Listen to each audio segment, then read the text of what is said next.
अयोध्या प्रांत की बैठक थी। इस अयोध्या प्रांत के जो जिले थे, वहां के कार्यकर्ता थे, पदाधिकारी थे, वो लोग आज की बैठक में शामिल हुए। पूरे उत्तर प्रदेश में बेरोजगारी एक बहुत बड़ा मुद्दा है। लेखपाल का पेपर लीक हो जाता है, सिपाही का पेपर लीक हो जाता है, दरोगा का पेपर लीक हो जाता है, एसएससी का पेपर लीक हो जाता है। 5वीं कक्षा से लेकर बीए एमए तक का पेपर लीक हो जाता है, और तो और पीसीएस जे तक की परीक्षा का पेपर लीक हुआ उत्तर प्रदेश में।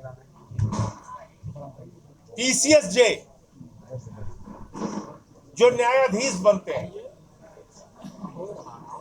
इसके अलावा शिक्षा मित्र बेरोजगारी की मार झेल रहा है, आंगनबाड़ी बेरोजगारी की मार झेल रही है, आशा बहुओं को तनख्वाह नहीं मिलती ठीक से,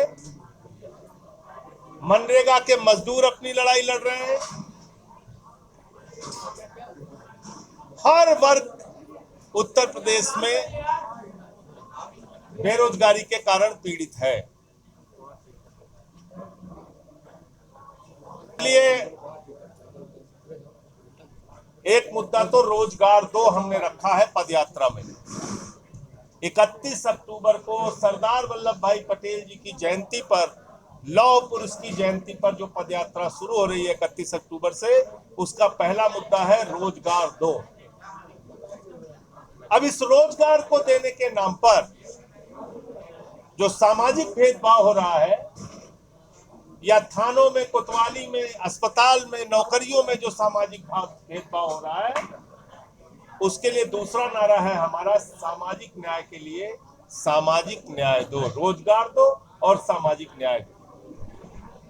क्योंकि आज हम उत्तर प्रदेश में देख रहे हैं जाति के नाम पर भेदभाव, धर्म के नाम पर भेदभाव, बुलडोजर की राजनीति और तमाम तरीके की राजनीति उत्तर प्रदेश में आज की तारीख में चल रही है, जिसमें खुले तौर पर देखा जा सकता है, चाहे वो बांदा विश्वविद्यालय का उदाहरण हो या लखीमपुर के कोऑपरेटिव बैंक का, कि उसमें किस तरह से आरक्षण को खत्म करने का प्रयास किया गया। बोल रहा हूं भैया आपके साथ। तो इसलिए ये यात्रा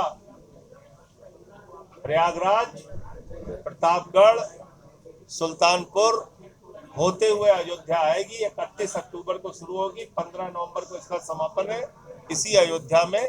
तो संगम से लेके सरयू तक की ये पदयात्रा है, जिसमें हजारों की संख्या में लोग जुड़ेंगे। और मैं अपील करता हूं, जो नौजवान बेरोजगार हैं वो इस यात्रा का हिस्सा बने, जो किसान हैं वो इस यात्रा का हिस्सा बने, जिनके उद्योग धंधे बर्बाद हो गए हैं वो इस यात्रा का हिस्सा बने, और जो सामाजिक न्याय के मुद्दे पर परेशान है, जिस तरह से उनके हक मारे जा रहे हैं, आरक्षण और संविधान को कुचला जा रहा है, वो लोग इस यात्रा का हिस्सा बने। उन लोगों से मैं अपील।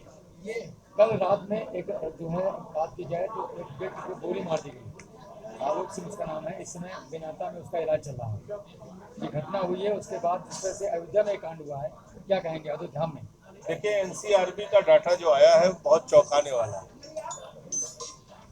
उत्तर प्रदेश में अपराध बहुत तेजी के साथ बढ़ा है, उस पर नियंत्रण नहीं हो रहा है। भले ही बुलडोजर चला के योगी जी अपनी तारीफ खुद से करते हैं, लेकिन हकीकत तो फिलहाल यही है। तो इसलिए जिस घटना का आप जिक्र कर रहे हैं उसकी पूरी जानकारी मुझे नहीं है, लेकिन हर जिले में हत्या की, लूट की, डकैती की, बलात्कार की घटनाओं में वृद्धि हुई है। यहाँ तक कि दलितों और पिछड़ों के साथ हो रहे अत्याचार के मामलों में भी वृद्धि हुई है। तो उत्तर प्रदेश अपराधियों के लिए तो एक ऐसगा बन चुका है।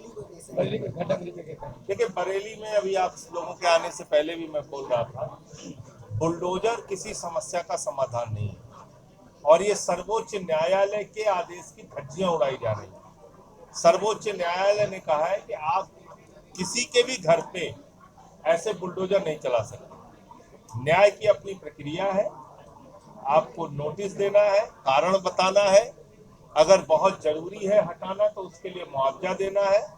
ऐसे ही आप भाई कानून की अगर किसी ने अपराध किया है तो कानून की तमाम धाराएं हैं, उसके खिलाफ कार्रवाई कीजिए। बुलडोजर कहां से आ गया? आपके अपने सनक के लिए आप कुछ भी करेंगे? आपके दिमाग पे सनक सवार हो गया कि हमें बुलडोजर चलाना है, बुलडोजर चला देंगे। आपने यहाँ क्या किया अयोध्या में?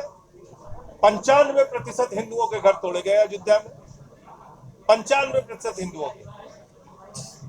तो 10-20 मुसलमानों के घर तोड़ते हैं, कहते हैं हिंदुओं खुश हो जाओ, हम मुसलमानों का घर तोड़ रहे हैं। तो हिंदू खुश हो जाते हैं, फिर 95% हिंदुओं का घर तोड़ते हैं। यही काम बनारस में हो रहा है, यही काम अयोध्या में हुआ, और बरेली में आप देखिए जिस तरह से वहां मुसलमानों के घर चुन चुन के तोड़े जा रहे हैं, उस पर बुलडोजर चलाया जा रहा है। ये इनकी मानसिक दिवालियापन का उदाहरण है, इसके अलावा कुछ नहीं। बुलडोजर चला चला के आप अपराध नहीं रोक सकते। अपराध रोकना है तो कानून में धारा है, उसके खिलाफ कार्रवाई कीजिए कानून संगत।